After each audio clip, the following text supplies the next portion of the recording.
안녕하세요. 김철회입니다. 2023 지방자치행정론 제15장 마지막 장 강의 동영상을 올려드리도록 하겠습니다. 마지막 장은 제목을 공동체 자치의 비전 이렇게 삼았어요. 그래서 어, 전체 총괄해서 제가 생각하고 있는 자치의 방향을 좀 설명을 하는 시간을 갖도록 하겠습니다. 이런 거 이야기하기 전에 먼저 인간관에 대해서 좀 한번 나누고 싶은데, 인간은 어떤 존재인가? 기본적으로 어, 선한 존재인가 또는 악한 존재인가, 이 부분에 대한 논쟁에 따라서 앞으로 인간의 삶이 어디로 갈 것인가에 대한 예측 또는 방향성을 논의할 수 있기 때문에 먼저 인간관에 대해서 한번 살펴보겠습니다.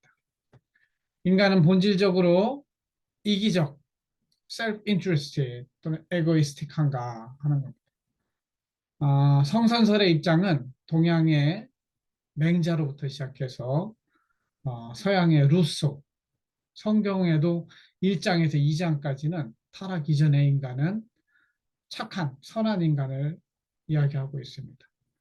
여러분들이 동양의 맹자 사상 중에 사단 사상이라고 있는데, 사단이라는 게 뭐예요? 측은지심, 수호지심, 사양지심, 시비지심. 기본적으로 이거 착한 마음을 가진 인간을 이야기합니다. 인간의 본성이라고 하는 것이죠. 서양의 루소는 자연으로 돌아가라 이 말했는데, 자연 속에 선한 절대자의 정신이 있기 때문에 아이들도 자연에서 가르쳐야 자연 속에서 선한 것을 배운다, 이렇게 이야기를 했습니다. 성경도 타락 이전까지의 인간은 하나님의 선하신 성품을 본받아서 아주 착했다. 그리고 아담이 사물의 이름을 짓는 장면이 나오는데, 모든 그 행위가 하나님의 뜻대로 이루어지는 그런 선한 모습이 나옵니다. 반면에 성악설이 있습니다. 동양에서는 순자가, 서양에서는 홉스, 성경에서는 창세기 3장 이후에 나오는 내용이 성악설입니다. 순자는 인간의 감정이 악하고 그냥 놔두면 사람이 악한 곳으로 돌아가기 때문에 교육을 강조하고 회초리를 강조했어요.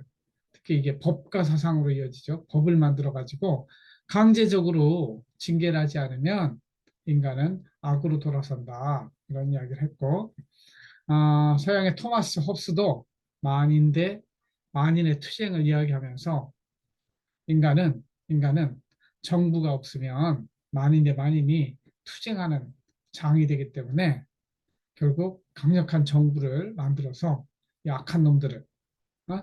감옥을 만들어서 집어넣어야 된다, 이런 이야기를 했습니다. 철학자 아우구스투스나 마키아벨리도 같은 입장입니다.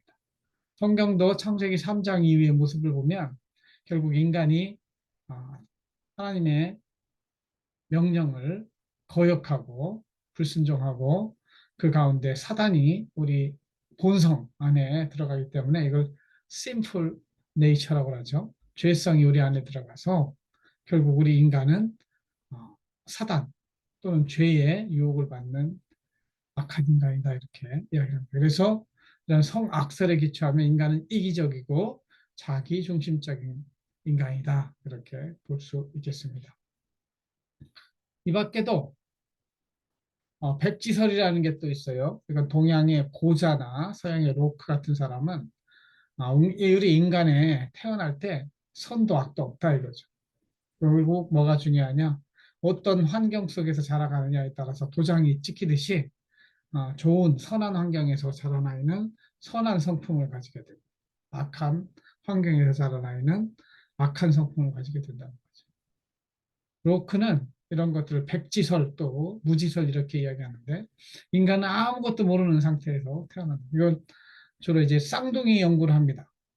똑같은 유전자를 거의 99% 일치하는 유전자를 가진 쌍둥이가, 한 아이는 깡패 같은 집안에 입양이 되고, 어떤 아이는 나이스한, 젠틀한 그런 집안에 입양이 되었을 때 한 20년 살고 나면 두 아이가 완전히 다른 모습이 된다는 것이죠. 뭐가 다른 거예요? 환경 때문에. 일종의 환경 결정론이 되겠죠. 저는 뭐 이런 세 가지 앞에 설과 다른 선악 혼재설을 주장하는데 이건 뭐냐? 인간의 내면에 선악이 공존한다. 그리고 저는 인간의 의지적 선택을 강조하는 의지주의자입니다. 결국 인간이 선을 택하느냐, 악을 택하느냐의 문제다. 성경도 로마서 8장에 보면은 인간이 육체의 소욕, 성령의 소욕을 가지고 있는 것으로 로마서뿐만 아니라 에베소 6장을 봐도 그렇습니다.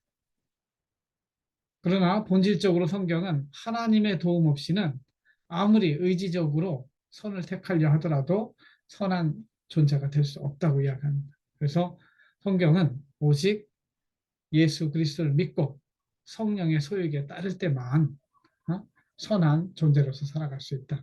그리고 우리가 살아가는 동안에 아무리 선하려고 해도 여전히 우리 안에 악한 습성이 남아있기 때문에 결국 우리는 예수님이 다시 오시는 그날에 온전히 선한 존재로 바뀔 것을 소망하면서 살아야 된다. 그래서 우리의 삶이라고 하는 것은 예수님이 다시 오시는 날이 재림이거든요. 2000년 전에 오신 게 초림이고 초림과 재림 사이를 살아가면서 하나님이 이끄시는 가운데 우리는 열심히 의지적으로 선을 선택하면서 예수님의 성품을 닮아가는 삶을 살아야 된다는 것이 성경의 메시지가 되겠습니다. 그러면 나는 어떤 존재인가 이렇게 깊이 생각을 해보시고 결국 인간은 하나님 앞에 선 단독자란 말을 케구르라는 사람이 했는데 그래서 잠잠히 여러분 대학 시절에 나는 절대자 앞에서 하나님 앞에서 어떤 존재인가 내 속에 있는 보이지 않는 나의 본성이 얼마큼 악한가 또는 어떤 부분은 선한가 이런 것들을 좀 생각해 보시는 시간을 갖기 원합니다. 그런 인간의 본성에 대한 관점은 우리가 다루는 공동체 행정에 어떤 영향을 미치는가 성선설의 입장에 서면은 우리가 얼마든지 이타적인 공동체를 형성할 수 있다는 입장이 됩니다. 제가 좋아하는 예화 중에 그 천국의 식탁과 관련된 예화가 있는데 천국에 가면 지옥에 가거나 천국에 가거나 식탁은 똑같아요. 맛있는 음식이 차려져 있고 그 앞에 사람들이 앉아 있는데 중요한 건 젓가락이 기다랗다는 거예요. 젓가락이 너무 길어가지고 자기 입에 음식을 넣을 수 없을 만큼 기다란 젓가락이 놓여져 있어서 천국에 갔더니 이 사람들은 앞에 사람, 옆에 사람을 젓가락을 가지고 그 입에 넣어준다. 뭐 먹고 싶니? 저거 전이 먹고 싶어. 그럼 전을 집어주고 밥 먹여주고 이런 사회가 천국의 사회고 지옥도 똑같은데 지옥은 다 음식이 땅바닥에 떨어져 있더라 이거예요. 왜 그럴까요? 다 자기 입에만 넣으려고 남들이 먹기 전에 자기 입에 넣으려고 하다가 다 자기 입으로 못 들어가니까 바닥에 떨어지는 것이죠. 아무튼 이 천국이라는 것이 마음에 있다는 것이 서로 도와가면서 사랑하면서 사는 곳이 천국이고 지옥이라고 하는 것은 서로 미워하는 세상이 지옥이라고 그런 메시지를 전달하고 있는 예화죠. 성경도 보면은 사도행전 2장에 보면은 우리가 사회주의자들이 주장하는 그런 모형이 나옵니다. 성령을 받은 그리스도인들이 자신의 재산을 다 팔아가지고 우리 함께하는 공동체의 형제들과 함께 살아야지 다 내놓습니다. 즉 자신의 능력껏 열심히 일해서 그것을 공동체에 바치고 또 우리 그 가운데서 더 필요한 사람에게는 많이 주고 덜 필요한 사람은 조금만 가져가고 이러면서 함께 행복한 공동체를 이루어 사는 모습이 나옵니다. 이거 어떻게 가능하냐? 그 마음속에 착함이 있기 때문에 이런 행위가 나올 수 있는 거죠. 그래서 순수한 이타적, 이타적, 이타성에서 출발해서 함께 행복한 공동체를 만들어 갈 수 있다. 반면에 성악설, 이블 휴먼 네이처의 관점에 쓴다면 이거는 이타적 공동체가 불가능하고 기껏해야 이기적 공동체의 형성은 가능합니다. 이기적 공동체라고 하는 것은 뭐냐면 공동체를 만들 때 이게 나한테 이익이 되는가 안 되는가 따져봐가지고 이익이 되면 공동체에 참여하고 이익이 되지 않으면 참여하지 않는다는 거죠. 소위 이게 역산으로 사람들이 행동한다는 건데 결론을 먼저 딱 짐작해보고 결론적으로 나한테 이익이 되는가 안 되는가 먼저 따져보는 걸 역산이라고 해요. 거꾸로 따져봐서 자신에게 이익이 될 때만 공동체 형성에 참여하게 된다는 것이죠. 그래서 이 성선설에 기반을 둔 순수한 이타적 공동체 형성은 불가능한 상황이 되죠. 결국 저희 공공경제론 시간에 함께 나누었던 무임승차자의 문제, 공유지의 비극 이런 문제들이 다 이기적인 인간을 상정할 때 나오는 것이죠. 기업 조직 얼마든지 만들어질 수 있습니다. 다만 그 안에 상호 이익이 전제되는 경우에 형성이 가능하죠. 그리고 아담 스미스도 경제학의 아버지인 아담 스미스도 이 순수한 이기성, 뉴트럴한 남한테 해를 끼치지 않는 이기성만으로도 경제 발전이 얼마든지 가능하다는 이야기를 합니다. 그리고 실제 시장을 보면은 시장이 돌아가는 것이 다 각자 이기적으로 행동하는데 시장에 참여하는 사람들이 서로 이익을 보게 되는 그런 경우도 많이 있습니다. 그래서 시장을 좋은 쪽으로 생각하면 경제 발전의 원동력이고 안 좋게 보면은 전쟁터죠. 그 안에서 어? 서로 치고받고 싸우면서 경쟁을 하는 장이니까. 아무튼 그래서 성악설의 입장과 성선설의 입장이 이렇게 공동체 형성하는 데 있어도 영향을 미친다 하는 것입니다. 백지설의 입장이라고 하면은 환경이 중요한 것이죠. 그래서 어떤 환경에 자라났느냐에 따라서 공동체 형성에도 어떤 이기적인 환경에서 자란 사람들은 굉장히 기회주의적으로 자신에게 이익이 되면 참여하고 그렇지 않으면 안 하는 게 기회주의죠. 어떤 뚜렷한 어떤 정체성이 없이 그때그때마다 자신한테 이익이 되면 하고 아니면 안 하게 되는 그런 행태를 보이게 돼요. 반면에 성선설의 상황 속에서 자란 아이들은 이타적으로 공동체에 참여합니다. 선악 혼재설도 우리 안에 선악이 혼재하는데 그 비중이 얼마나 될까? 이렇게 사람을 이렇게 주변 사람들을 평가해 보세요. 쟤는 착할 때도 있고 악할 때도 있는데 대체로 좀 착한 게 더 많은 것 같아. 아니면 악한 행동이 더 많을 것 같아.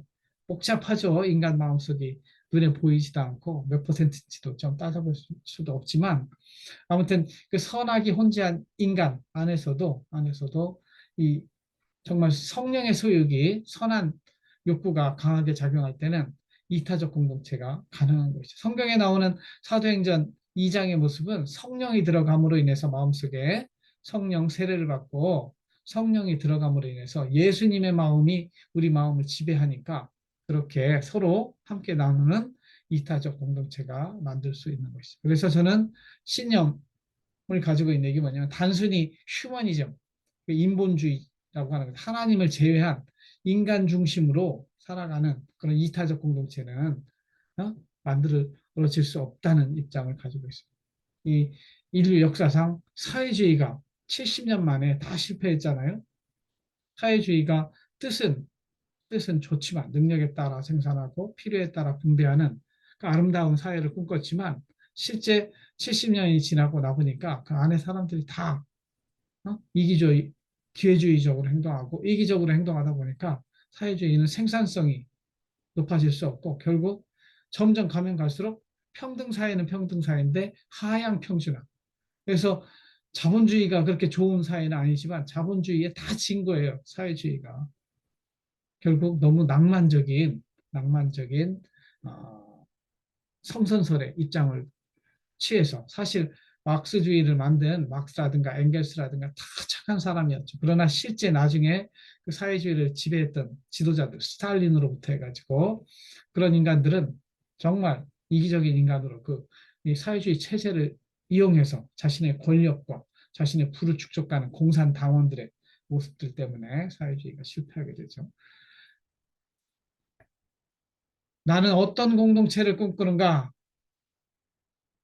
저는 이제 성경적 입장의 생활 공동체를 꿈꾸는데 여러분들도 기본적으로 나는 이런 공동체에서 살고 싶어 하는 것들을 좀 상정하고 마음속에 상정하고 살면서 내 인생 살아가는 동안에 그런 공동체를 이루어 가면서 살아가시기를 바랍니다.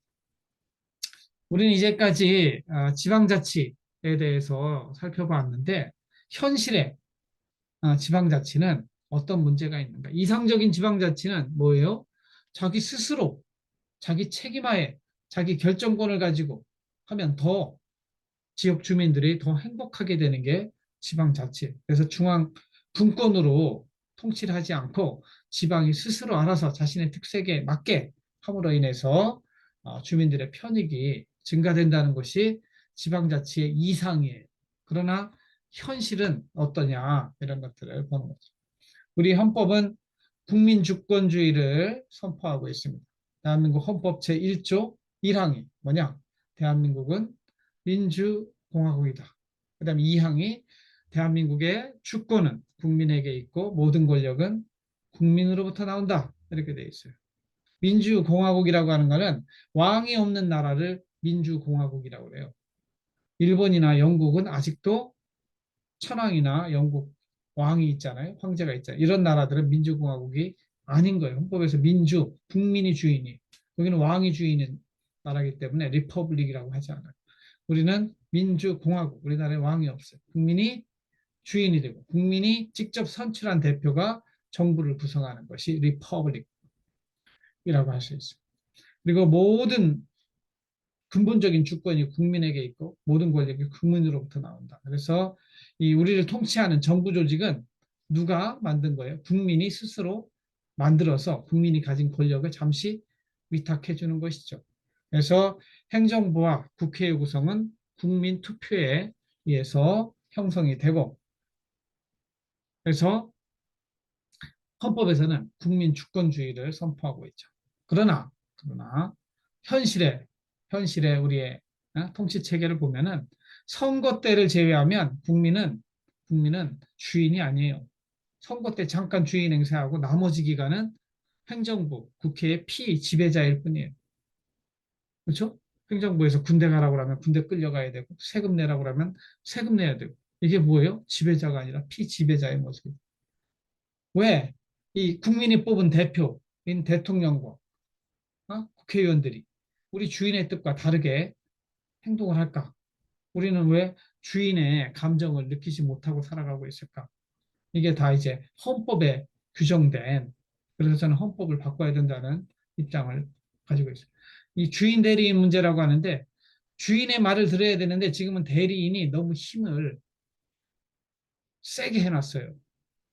주인의 말을 안 들어도 되게. 선거 때만 주인 말 듣고 나머지 기간은 주인 말을 안 듣고 자신의 이익을 위해서 권력을 행사하는 체계 때문에 그렇죠. 결국은 이 성악설적 인간관에 이렇게 서면 인간은 주인이 보지 않을 때는 항상 자신의 이익을 위해 행동하게 되어 있죠. 그래서 기본적으로 우리 살고 있는 세계가 성악설적 인간관으로 설명될 수 있는 세계인데 헌법은 국민 주권을 선포하고 있지만 실제 우리가 피부로 느끼는 국민 주권은 없는 게 우리의 현실이다. 지방자치를 살펴보더라도 지방자치의 자치, self governance 또는 autonomy, self autonomy가 있느냐? 제가 볼 때는 없다 이거죠.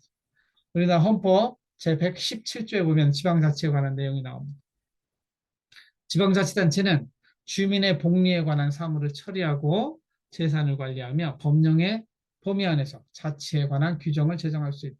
지방자치단체의 종류는 법률로 정한다. 이런 규정이 있어요. 그래서 이 주민의 복리를 증진시키기 위해서 지방자치를 하고 있는 것인데 지방자치를 통해서 국민들이 행복하냐? 별로 못 느낀다는 거죠.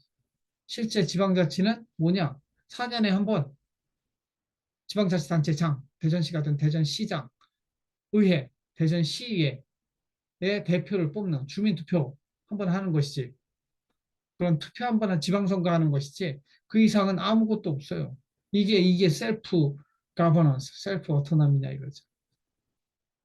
똑같이 중앙정부에서 대통령과 공무원과 국회의원들이 국민의 뜻과 다르게 행동하듯이 주민이 뽑은 대표, 즉 지방자치단체장, 시장과 시의회 의원들도 주인의 뜻과 다르게 행동해요. 여기도 동일하게 주인 대리 문제가 작동하고 있는 것이죠. 여기도 성악설적 인간관에 따르면 이들은 선거 때만 꾸벅꾸벅 와서 주인님 저를 뽑아주십시오 이렇게 하지만 선거가 끝나고 나면은 주인이 아닌 자신의 이익을 위해서 행동하고 있는 것이 우리나라 지방자치의 현실이다. 이런. 그러면 진정한 자치가 되려면 어떻게 돼야 되는가? 우리는 뭐 이 공동체 수준의 큰 자치를 이야기하지만 개인으로 한번 생각을 해보세요. 여러분도 이제 성인이 되어서 스스로 자치를 해야 되는데 아직도 의존적이죠. 의존적이죠. 그러나 본래 셀프 오토노미라고 하는 것은 자신에게 주어진 시간, 자신에게 주어진 자원을 스스로 자유롭게 다스리며 중요한 건 자유롭게 하는 거예요. 그러나 그에 대한 책임도 지는 게 개인적 수준의 자치. 결국 자기 결정, 자기 책임. 하루에 24시간 매일매일 주어지잖아요. 이것을 여러분들은 자치할 수 있는 자치권을 가지고 있어요. 그러면 그 시간을 스스로 계획 세워서 자유롭게 다스리고 그 결과에 대해서 책임지며 생존의 문제를 해결하고 하루하루, 하루가 지나면 지날수록 더 나은 모습, 더 행복한 모습으로 가야 되는데 그렇게 못하고 있잖아요. 이게 뭐예요? 스스로 자치를 못하고 있다는 얘기지.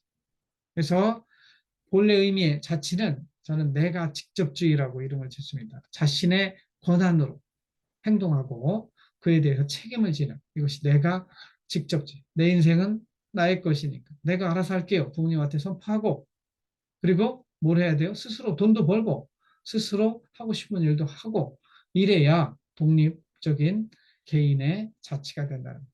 공동체 수준에서도 마찬가지예요. 이 대리인을 세워서 지금 시장하고 시의회가 모든 것을 하는 게 자치가 아니고 바람직한 의미의 자치는 직접 주민들이 직접 우리의 결정을 시장이 하는 것이 아니고 시의회가 하는 것이 아니고 우리 주민들이 직접 할 수 있는 그런 내가 직접주의.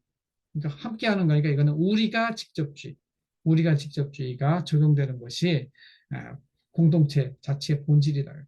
제가 시작할 때 보충성의 원리 이야기를 했어요. 보충성의 원리라고 하는 거는 지방정부가 알아서 자기 책임으로 하고 지방정부가 할 수 없는 국방, 외교 이런 것만 보충적으로 중앙정부가 해주세요. 여러분들이 엄마 아빠하고의 관계에서도 아버지 어머니 제가 알아서 인생 살을게요. 하지만 요거 하는 데는 부족하니까 아버지 도와주세요. 보충적으로. 이렇게 가야 상향식 바텀업 셀프 가버넌스인데 이게 아니고 우리는 단체 자치라고 그랬잖아요. 위에서 중앙정부가 하라는 대로 하는 지방자치는 의미가 없다는 것이죠. 그래서 저는 주민이 직접 참여하는 자치가 필요하고 이렇게 되려면 공동체 단위가 소규모 읍면동 단위로 내려가야 돼요. 우리는 근데 지방자치가 2계층으로 해가지고 대전시 그다음에 대전시 대덕구만 해도 거의 20만이 돼요. 20만 내 자치라고 하는 거는 별 의미가 없어요. 제가 볼 때는 동사무소 수준의 자치가 돼야 되는데 우리는 그렇게 3계층이 되는 거죠. 3계층까지 내려와 있지 못하다. 그리고 그 동 수준의 자치를 할 때도 여기도 되도록이면 주민총회, 제너럴 미팅이라고 하는데 다 같이 모여서 결정을 하는 것이죠. 옛날에는 이 다와 같이 모일 공간이 없다고 그러니까 대표를 뽑아서 하자고 그랬어요. 그러나 요즘은 뭐가 있어요? 스마트폰이 있어요. 사이버 세계는 얼마든지 스테디움을 운동장을 크게 만들 수 있어요. 얼마든지 스마트폰 안에서 만날 수 있으니까 중요한 결정 다 스마트폰에 올려가지고 주민들이 직접 결정하고 책임지게 하는 그러한 공동체 자치로 변화돼야 된다는 것이죠. 그래서 저는 이 사이버 시대 또 지금 스마트폰 시대에 우리 주민 주권 앱을 만들어 가지고 대전시의 내 주민이라 그러면 대전시의 내가 유권자로서 대전시의 결정을 유권자인 주민들이 직접 해야 된다는 거죠. 이걸 지방의회 의원이 하는 것이 아니고 대전시장이 하는 것이 아니고 걔네들이 다 우리의 권력을 가져가서 마음대로 부려먹고 있잖아요. 그게 아니고 중요한 결정은 주민이 직접 결정할 수 있도록 하는 주민주권 앱을 만들어서 일정 수준의 중요한 일은 주민이 직접. 그러면 시장과 시의회는 뭐예요? 보고서를 만들어서 주민들한테 주인인 주민들한테 결제 서류를 올리면 주민들이 도장을 딱 찍고 주민주권에 의해서 이래서 실행하는 그런 역할만 하는 쪽으로 바뀌어야 우리 헌법과 어? 이론적인 주민자치에 합당한 우리가 직접주의에 해당하는 지방자치를 할 수 있다. 이래 되려면 자치에 필요한 재원도 스스로 그러니까 지역 수준에서 지방세를 얼마든지 거둘 수 있도록 법적인 근거를 마련해 줘야 되는 거예요. 그래야 제일 중요한 게 돈 문제예요. 돈 문제를 스스로. 우리가 이거는 함께 돈을 모아서 하자고 주민이 결정했으면 그만큼 돈을 이렇게 모을 수 있는 그런 법적인 근거도 마련해 줘야 이것을 주민 재정 주권이라고 하는데 재정 주권도 헌법 개정을 통해서 이렇게 주민들에게 허용하는 쪽으로 나아가는 것이 진정한 자치가 아니겠느냐 이런 생각을 가지고 있습니다. 그래서 우리나라 지방자치가 어디로 가야 되느냐 하는 부분에 대한 저의 발상입니다. 그래서 정부, 시민사회, 저 시민사회를 자발적 공동체라고 하겠죠. 시장의 역할 분담 이렇게 세 개의 영역이 있다고 했잖아요. 정부, 시장, 시민사회가 있는데 이 정부는 가장 큰 특징이 강제적으로 무엇인가를 하는 법에 근거를 두고 경찰, 군대 다 강제잖아요. 이 강제적 정부의 역할은 좀 줄일 필요가 있다. 그래서 중앙정부는 국방, 외교, 전국적인 행정 서비스, 사회복지, 치안, SOC, 환경 등의 전국적인 서비스하고 지방정부는 투 트랙으로 갈 필요가 있습니다. 지금은 너무 수도권 중심의 사회이기 때문에 수도권을 깰 수 있는 힘은 메가시티에 있어요. 그러니까 300에서 500만 규모의 광역 메가시티를 만들어주고 그 안에서 우리 대전 사람도 서울에 갈 필요가 없어야 돼요. 우리는 근데 지금 병원 갈 때도 수술하는 거예요. 무조건 서울에 가서 수술해야 된다는 게 팽배해요. 우리 마음속에. 그게 아니고 대전에도 탑 클래스 1등 병원들이 한 500만 규모의 그런 메가시티를 만들고 의료병원, 교육기관, 문화, 교통 이런 부분들을 갖추어서 서울은 관광할 때만 가는 거예요. 잠깐 관광하고 싶을 때가. 실제 생활에 관련된 거는 이 안에서 다 해결될 수 있는 자족 경제권을 형성해 주는 그런 투트랙 중에서 크게 만드는 작업이 필요하고 또 하나는 작은 아까 이야기하는 50만 규모 밑으로 나아가서 3계층에 해당하는 읍면 동사무소 수준의 근린자치, 동네자치가 이루어질 수 있도록 하는 투트랙으로 크게 가는 건 크게 가고 또 작게 가는 건 작게 가고 이런 식으로 할 필요가 있다는 것이죠. 그래서 정부의 역할을 이렇게 좀 새롭게 정립하는 가운데 시민사회 또는 자발적 공동체의 역할을 좀 더 키워가야 돼요. 우리가 눈에 보이는 자발적 공동체의 역할이 우리 사회는 거의 없어요. 그러니까 저는 이 시민들이 직접 참여해서 우리 공동의 문제를 해결하는 자발적 공동체를 좀 더 키워야 된다. 한 10%에서 20% 이렇게 역할이. 그래서 주민 생활과 직결되는 교육, 보육, 사회복지, 일자리, 문화, 환경 등의 이런 일들은 자발적 공동체가 지금은 자발적 공동체가 뭐 하는 게 하나도 없습니다. 지금 다 동사무소 그 공무원들이 하는데 공무원들은 보조하는 기능만 하고 실제로는 이 자발적 공동체를 만들어 가지고 그 일의 집행은 직접 자발적 공동체에서 하게 되면 그만큼 일자리도 늘어나고 실제 자기 동네에 필요한 일들을 동네 사람들이 하기 때문에 행정 서비스의 품질도 훨씬 더 좋아질 수 있다. 이런 생각을 가지고 있습니다. 다만 이 자발적 공동체가 그런 일을 할 때 책임성의 문제 또 재정의 운영, 회계의 투명성의 문제가 있어요. 이런 것들은 투명하게 해서 이 공무원들이 감독할 수 있는 그런 시스템으로 가면 되죠. 그리고 실제 주민들이 그 지역에 필요한 사회복지 서비스 이런 것들을 만들어서 한다고 했을 때 그것에 대해서는 어떻게 해줘야 돼요? 그만큼 세금을 내지 않게 해주면 돼요. 그러면 동네마다 우리 동네의 사회복지 문제는 우리 동네의 일자리 문제는 우리가 해결할게. 그만큼 야 우리가 알아서 했으면 거기 세금 걷지 마. 이런 식의 시스템을 도입해주면 각 동네마다 자발적 공동체가 많이 만들어질 수 있다고 생각하는 것이죠. 지금 시장도 중요합니다. 저는 시장을 없애라는 이야기가 아니에요.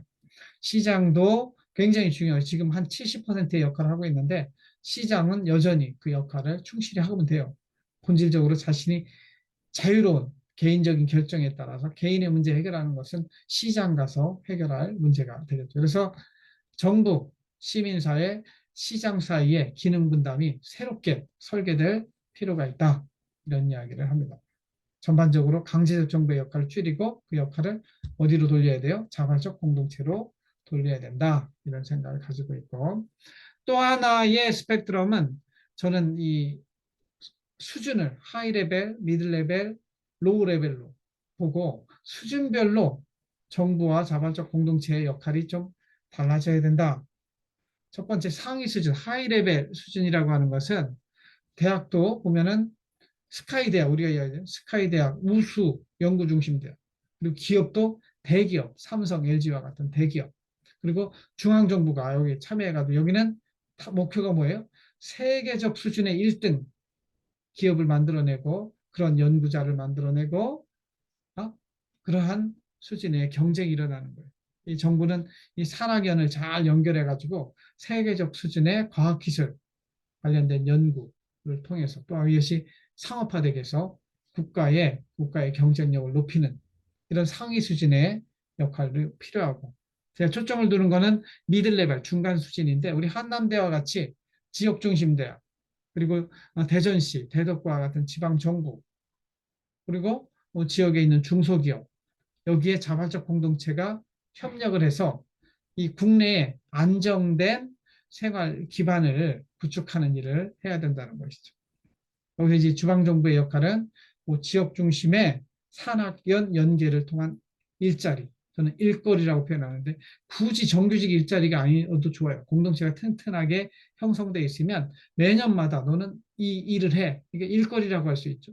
일거리를 안정적으로 주고 어디 갔다 오더라도 언제든지 실업 상태가 아니라 일거리가 주어지는 공동체가 미들레벨 수준에서 있으면 우리가 훨씬 더 마음의 평안을 누리면서 안정적으로 살아갈 수 있을 거라고 보는 것이죠. 물론 이 하위 수준에서는 이미 사회복지 체제가 다 구축돼 있어가지고 이거는 정부가 역할을 할 수밖에. 그러니까 가장 못 사는 취약계층들, 독거노인들, 장애인들 이런 사람들에 대해서는 우리 사회 전체적으로 세금을 걷어서 사회 안정망 속에서 살게 해줄 필요가 있는 것이죠. 여기는 이미 뭐 최저생계보장 이런 것들 하고 있는데 이 영역에도 우리는 너무 퍼주기식으로 선거 때마다 내가 대통령이 되면, 내가 시장이 되면, 응? 이 사람들도 1인 1표, 표가 나오니까 그렇게 공짜로 주는 걸 생각하는데 이 하위 레벨에서도 공짜가 없어야 돼요. 아무리 응? 취약계층이라 할지라도 그분들이 할 수 있는 일거리를 만들어서 주고 일하는 거에 대한 대가로 지원금을 주고 이렇게 해야지 절대 일하지 않는 사람에게 어?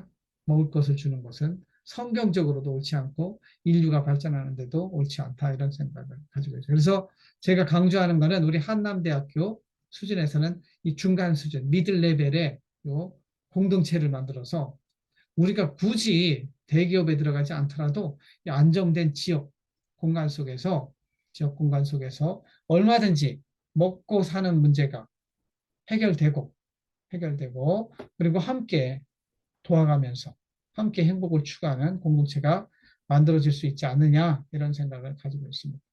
그래서 앞으로 종합해서 이 자발적 공동체 자치를 실현하기 위해서 개혁해야 될 과제를 생각을 해보면 먼저 지방자치의 그 계층이 지금 2계층 광역 기초로 되어 있는데 그 밑에 기초 지방자치단체 밑에 읍면동 수준의 제3계층을 만들 필요가 있다. 물론 투트랙으로 위쪽으로는 어떻게 돼? 위쪽으로는 300에서 500만 인구 단위로 통합을 해서 메가시티를 만드는데 이거는 행정구역이 아니고 서로 협력하는 시스템으로 돌아가면 돼요. 그래서 협력해서 예를 들면 우리가 세종시, 대전시, 충청남도, 충청북도가 있는데 다 합쳐버리면 돼요. 합쳐버리면. 그러니까 이게 행정구역을 통합하지 않더라도 중요한 교통 이런 것들은 함께 돌아갈 수 있는 그런 행정협의회를 만들어서 이게 법적으로 큰 일들은 함께 할 수 있도록 법적인 근거도 주고 돈도 거기에 내려보내면 되는 것이죠. 그래서 그 안에 아까 이야기한 대로 의료, 교육, 문화, 쇼핑 관련된 이런 인프라들이 형성이 되어서 굳이 우리가 왜 서울까지 가서 그렇게 차 막히는 데 가서 살 필요가 있느냐 이거죠. 이 자족 도시가 만들어질 필요가 있고, 그다음에 중역 중간 단위에서는 제가 볼 땐 150만 단위의 광역 정부 이런 것들보다는 그거는 좀 더 500만 수준으로 커져야 되고, 50만 수준의 중간 단위 가 필요할 수 있다는 생각이 들고, 근데 진짜 중요한 거는 마을 수준 1000명에서 2000명, 프랑스로 따지면 꼬민이라고 그래요. 일본으로 같으면 시정촌 그러는데 그 동사무소 수준의 마을 자치가 이루어질 수 있도록 좀 행정구역과 자치 계층을 바꿀 필요가 있다, 이런 이야기를 제가 강조하고 있습니다. 그 다음에 기초 수준에서, 저 읍면동 수준에서 이 자발적 공동체의 실험이, 풀뿌리 민주주의가 아주 창의적이고 다양하게 이루어져야 돼요. 그러니까 주민총회도 일어나고, 제가 주민주권앱 이야기했잖아요. 주민주권앱을 통해서 사이버 투표를 통해서 직접, 내가 돈 내는데 내가 주인으로 내가 직접 결정한다. 또 내가 직접 집행에도 참여한다. 이렇게 돼야 되는 것이죠.